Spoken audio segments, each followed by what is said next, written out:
Brief. Assalamualaikum warahmatullahi wabarakatuh. Selamat sore kawan pajak semua. Ya, kita kembali bersama kami tim 10 pajak di KPP Pratama Cibinong dalam acara IG Live Tech Talk episode kita keberapa ya? Kelima ya. Apa kabar kawan semua? Semoga kita selalu dalam kondisi sehat pajak. Perkenalkan, nama saya Zaki. Sore ini saya ditemani oleh rekan saya dengan sehat. Ya, di kondisi ya kita harus tetap jaga kesehatan, jaga imun, selalu sehat selalu. Ya. Mas Aris. Oke, jadi seperti biasa ya kawan pajak, dalam IG Live kali ini kita akan berbincang-bincang seputar ya. Oke.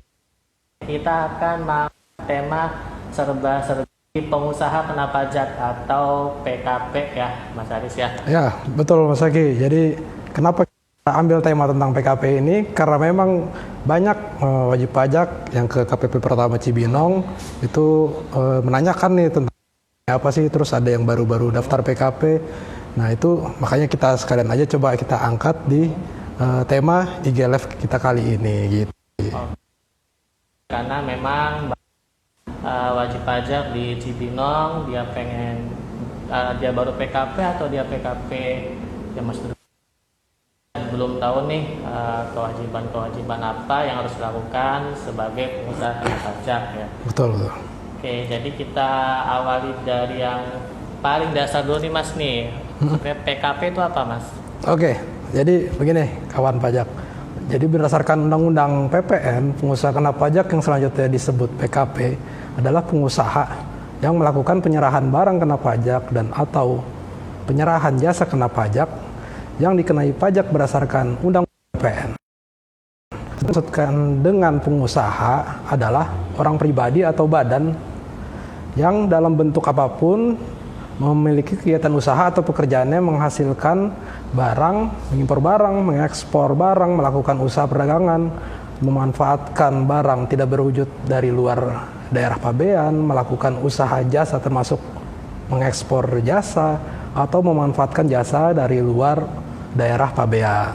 Oh, itu kalau pengertian undang-undang kayaknya panjang banget ya Mas. Panjang banget. Jadi, intinya itu kawan pajak PKP itu pengusaha ya yang menyerahkan barang atau jasa gitu ya Mas ya. Ya, jadi PPN itu pajak pertambahan nilai ya yang memang pengusaha kena pajak lah bahasa simpelnya Ya, gitu. pengusaha kena pajak menyerahkan barang dan jasa yang kena PPN. PPN ya. Terus PPN sendiri itu apa nih Mas? Ya. Pertama nilai itu apa tuh? PPN? Ya, jadi kita bicara PKP ya pasti itu ada bicara juga PPN ya.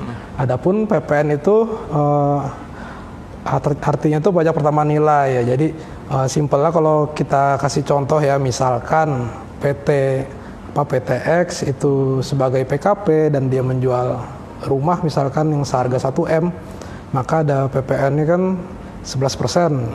Nah, itu 11% dari 1M 110 juta itu yang dipungut oleh si penjual ya dari konsumen. Nah itu akan disetorkan ke negara gitu. Oke, jadi PPN itu dikenakan ke konsumen ya Mas saat Ya. Konsumen itu beli barang atau jasa gitu ya Mas. Betul ya? betul.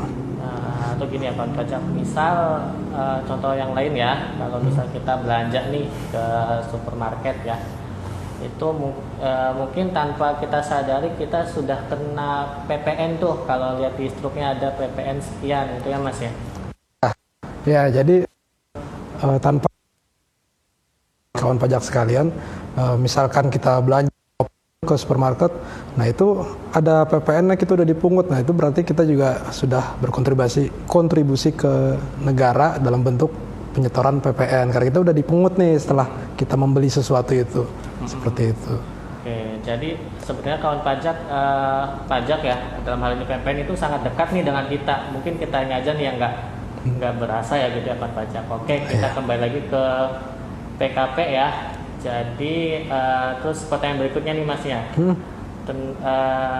Tentang siapa saja sih Mas yang wajib jadi PKP pengusaha mana aja nih? Apakah semua pengusaha atau apa Mas itu?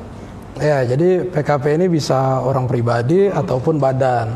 Nah, sedangkan kapan kita diwajibkan PKP? Itu intinya kalau omset kita dalam setahun sudah melebihi batasan minimalnya yaitu 4,8 miliar. Oke. Begitu Mas Zaki. Ada batasan minimal ya 4,8 miliar ya. Itu Ya. untuk orang pribadi dan badan ya Mas? Betul. Jadi boleh badan, boleh orang pribadi, itu jika omsetnya sudah di atas 4,8 maka dia wajib dikukuhkan sebagai PKP. Oke, gitu ya.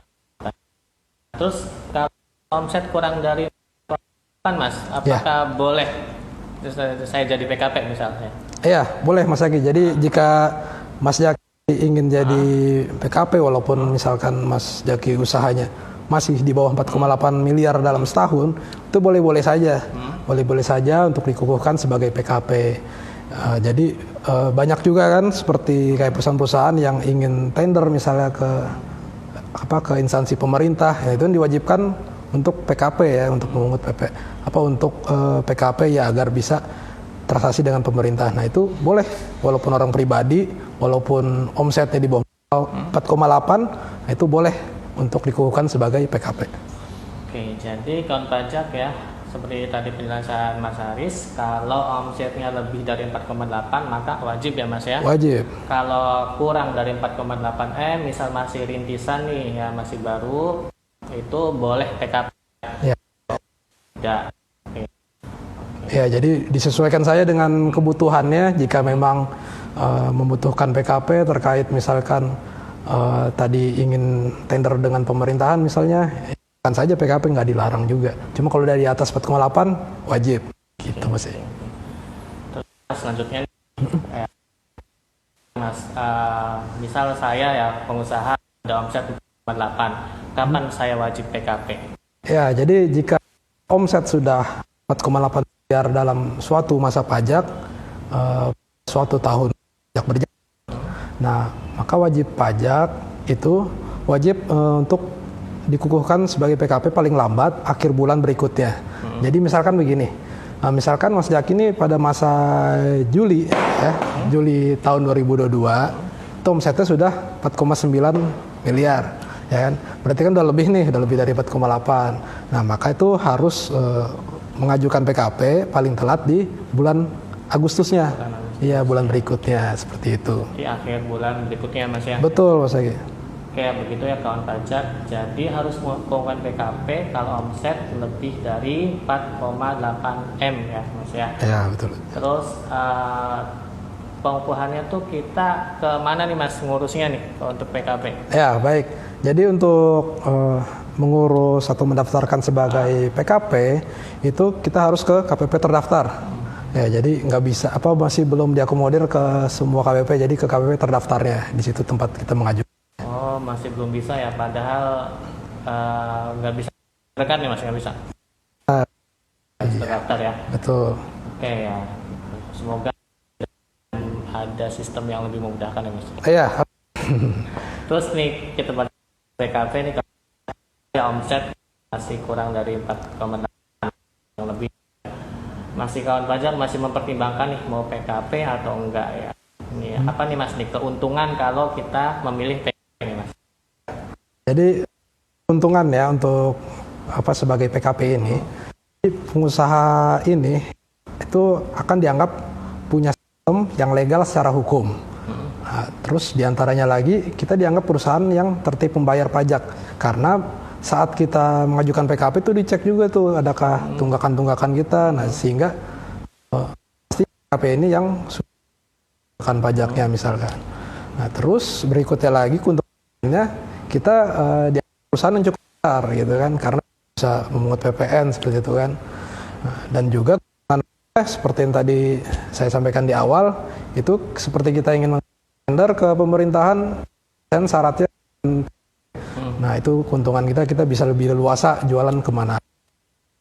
Intinya sih kawan pajak ya, kalau kita memilih jadi PKP berarti si perusahaan itu lebih kredibel ya bagus lah, dipandang bagus Betul. orang lain ya, juga bisa jualan ke masukin tender ke instansi pemerintah Instansi ya, Mas, pemerintah. Karena sekarang instansi pemerintah harus beli yang ya Mas ya. Betul.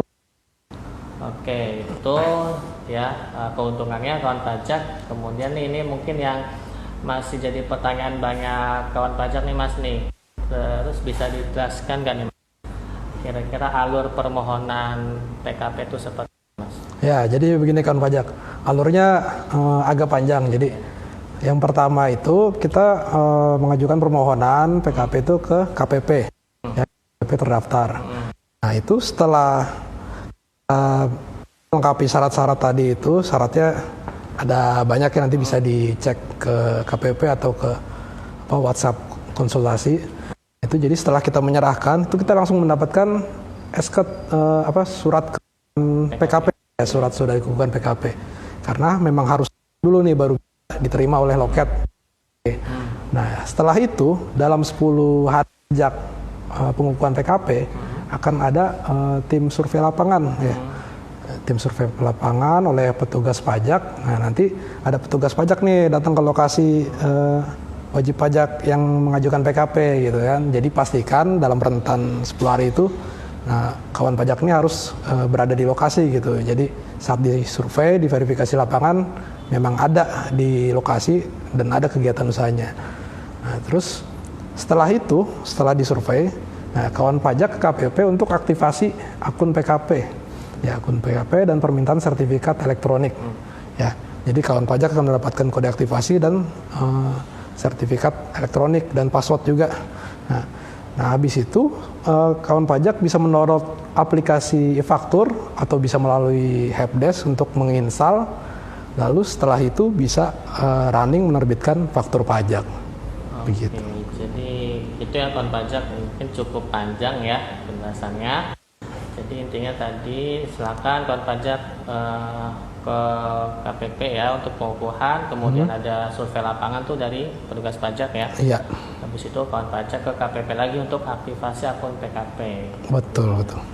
Terus untuk permohonannya nih Mas, apakah bisa langsung ke KPP atau bisa lewat pos atau gimana?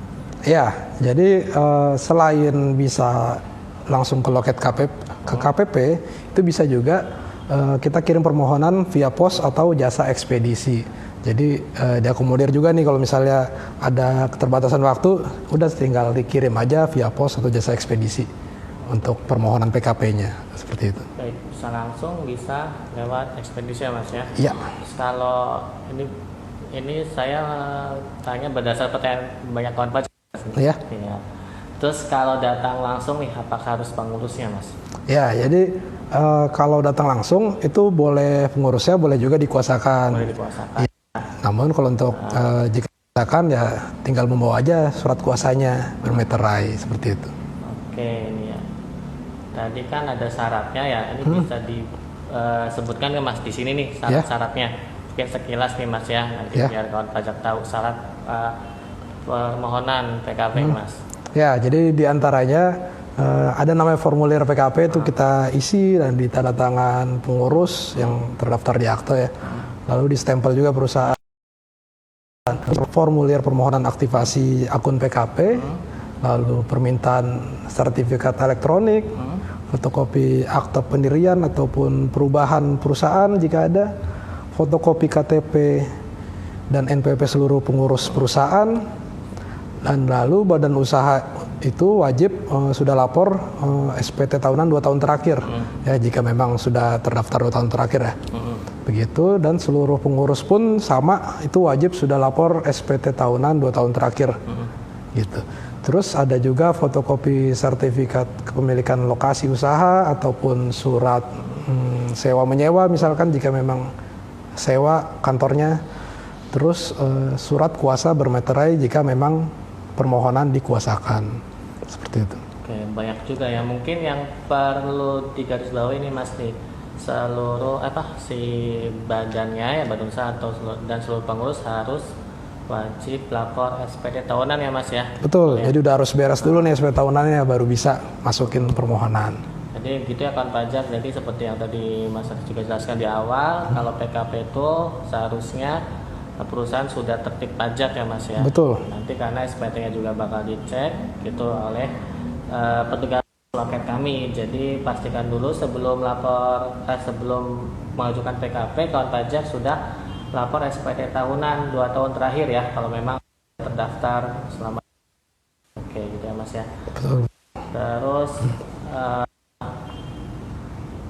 jadi nih setelah permohonan ya, nanti kan ada lapangan tuh ya, terus habis survei lapangan nanti si wajib pajak balik ke KPP ya untuk aktivasi akun PKP gitu ya Mas ya. Betul. Nah untuk yang aktivasi akun PKP ini harus atau bisa dikuasakan Mas? Untuk aktivasi akun itu harus pengurusnya. Jadi harus pengurusnya, tidak bisa akan. Karena nanti saat aktivasi akun itu juga si pengurusnya ada yang namanya mengisi pres. Nah, pas-pres ini sifatnya kan rahasia ya. Jadi memang benar-benar harus pengurusnya gitu yang datang. Jadi boleh juga datang kuasanya, cuma ya pengurusnya itu gitu. Seperti itu. Jadi mungkin itu banyak kayak password ya Mas, seharusnya dipegang pengurus ya. Biar nanti nggak disalahgunakan ya Mas. Betul, makanya pengurusnya. Baik, udah jelas ya tadi tentang cara pengukuhan PKP. Nah untuk selanjutnya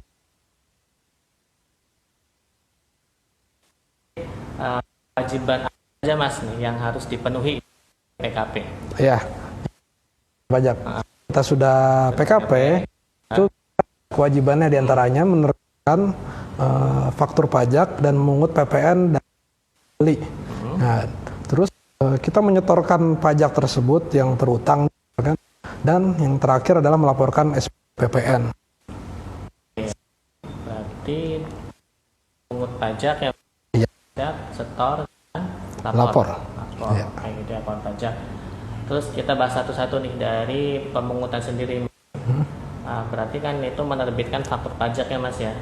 Terus ada enggak sih Mas yang perlu dilakukan sebelum menerbitkan faktur pajak? Ya, sebelum menerbitkan faktur pajak itu PKP harus menyiapkan dulu ya. Jadi aplikasinya agar bisa kita menerbitkan gitu kan. Jadi kita download aplikasi e-faktur, lalu kita registrasi e-faktur menggunakan kode aktif dan sertifikat elektronik, password PKP. Nah, lalu kita mengajukan permintaan sertifikat elektronik di website Innova. Nah, lalu kita rekam nomor di e-faktur, gitu. Baru selanjutnya kita bisa nih nerbitin faktur pajak. Kayak gitu. Ya, Mas, ya. Itu bisa dibantu di helpdesk KPP kan ya Mas ya? Bisa banget. Jadi kayak helpdesk. Ya, jadi tadi setelah wajib pajak ini setelah permohonan KPP nanti ke registrasi aplikasinya ya Mas. Oke, gitu. Tapi juga kalau udah bisa ya nggak apa-apa ya Mas. Bisa aja, langsung sendiri aja urus. Di YouTube pun ada banyak kok tuh. Oke, di YouTube kami juga ada ya kawan pajak ya di KPP Cibinong. Oke. Untuk tadi misal sudah menerbitkan faktur pajak nih Mas, untuk perhitungan PPN-nya sendiri bisa dijelaskan Mas seperti apa? Ya, jadi perlu disampaikan gini Mas Egi. PPN itu rumus simpel kan? PK kurang PM, jadi pajak keluaran kurang pajak masukan.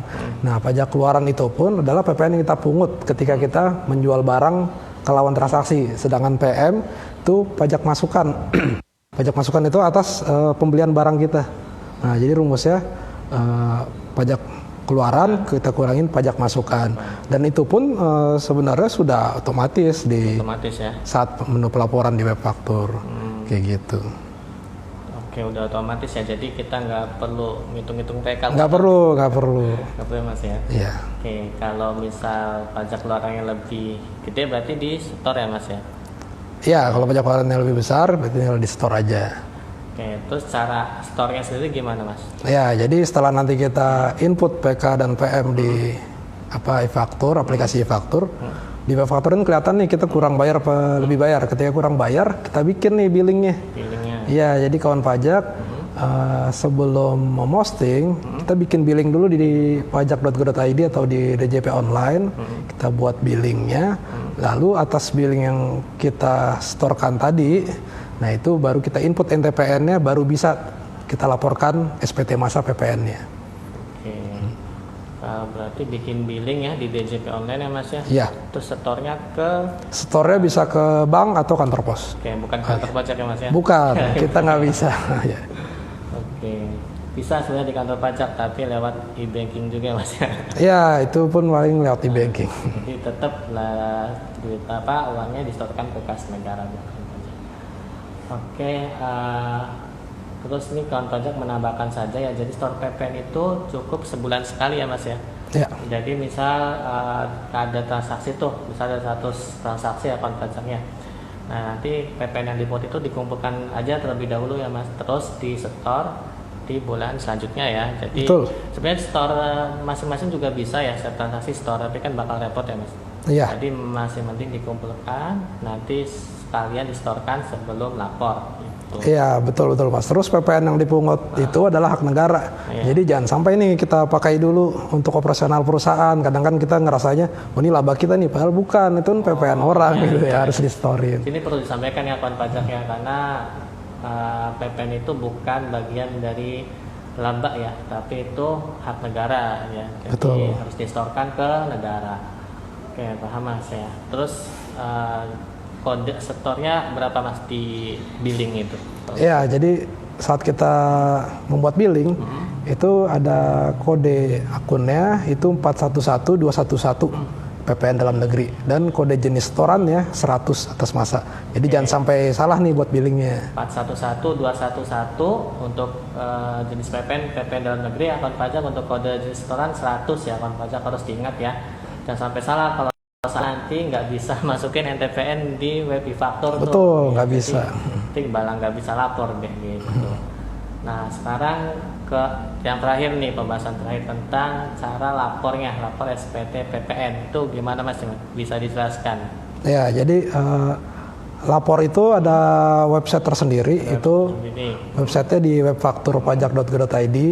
Jadi kalau dulu kan kita lapornya di DJP online ya, kita buat CSP terus kita upload di DJP online. Nah untuk saat ini kita nggak perlu buat CSP lagi Mas Eki, jadi kita cukup input PK dan PM di aplikasi faktur, langsung kita posting aja masa PPN di web faktur, nanti langsung nge-link ke situ.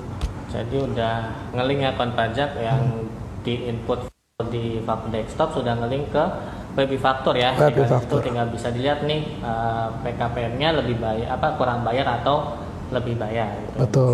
Ini yang perlu disampaikan lagi nih Mas nih, batas setor dan lapor nih Mas, kapan nih batasnya? Ya, jadi batas setoran itu adalah sebelum pelaporan, sedangkan batas pelaporan itu akhir bulan berikutnya. Akhir bulan berikutnya? Iya, jadi misalnya atas masa Juni, berarti batas pelaporan itu di akhir bulan Juli. Bulan Juli. Iya, sedangkan setorannya ya sebelum laporan. Sebelum lapor. Iya, karena belum bisa lapor nih jika belum setor. Gitu, kecuali nihil ya, kalau nihil bisa-bisa aja. Oke. Terus Mas kalau nihil ya, apa wajib lapor? Ya, jadi semenjak kita dikukuhkan sebagai PKP, kita jadi ada kewajiban melaporkan SPT PPN masa. Jadi walaupun nihil, kita nggak ada kegiatan usaha, tetap lapor aja. Tetap lapor ya, walaupun nihil ya akun pajak. Betul. Terus kalau nggak lapor nih, apa sanksinya dari PPP? Jadi ada sanksi atas tidak lapor ya. Itu sanksinya berupa denda 500.000 sebulan. Iya, lumayan besar, makanya jangan sampai kelupaan lah kawan pajak seperti itu. Nah untuk itu kan baru hanya lapornya aja. Ada lagi nih. Nah kalau kita ada telat setor, telat setor itu kita kena sanksi bunga itu sekitar 1-2%. Nah itu lihat bunganya berapa, itu di KMK ya, itu ada juga di pajak.go.id. Itu bisa dicek tuh kurs bunga yang berlaku tiap bulannya. Itu bisa dicek situ. Adapun kalau untuk sanksi tersebut, itu pun sih nunggu diterbitkan STP dulu baru bisa kita storein. Cuma akan muncul potensi sanksi atas kita telat lapor dan telat setor tadi. Oke, jadi mungkin mindsetnya nggak usah nunggu kena STP ya Mas ya? Iya. Yang penting kalau tertib setor dan tertib lapor, ya pasti nggak akan kena sanksi ya Mas? Betul, jadi nggak usah dipikirin tuh sanksi, yang penting kita rajin lapor dan setor, udah itu sanksi nggak akan datang gitu. Oke, itu ya kawan pajak. Terus mungkin kita mau scroll ini Mas ya, pertanyaan dari wajib pajak nih kalau ada. Oke, kayaknya enggak. Jadi perlu disampaikan juga nih Mas Agi, kalau apa untuk yang perlu disampaikan? kalau misalnya ada yang terkait pertanyaan atau bingung terkait PKP, itu bisa banget nanya ke WhatsApp konsultasi. Mungkin agak sulit ya datang ke kantor, itu bisa melalui WhatsApp konsultasi ke KPP Cibinong. Oke, itu ya Mas. Jadi kawan pajak kalau misalnya ada pertanyaan bisa WA ke WA konsultasi ya Mas, ada WA konsultasi. Ya. Setiap KPP punya ya. Setiap KPP punya. Terus kalau dekat Cibinong silakan tanya ke WA konsultasi KPP Cibinong. Bahkan juga silakan juga follow IG Ditjen Pajak RI ya dan Pajak Cibinong untuk info pajak yang terbaru, dan bisa subscribe YouTube Ditjen Pajak dan KPP Cibinong juga. Di situ ada ya Mas tutorial tentang pajak nih Mas ya. Iya, sudah lumayan lengkap. Nah, ini sudah lumayan sore ya Mas ya. Jadi mungkin kita sudahi dulu nih ngobrol-ngobrol kali ini ya Mas ya tentang PKP. Semoga kawan pajak mendapat pencerahan lah ya dari episode kali ini. Amin. Ya, terima kasih untuk kawan pajak. Mohon maaf ya apabila kami ada kesalahan. Terima kasih. Sampai jumpa. Wassalamualaikum warahmatullahi wabarakatuh. Warahmatullahi wabarakatuh.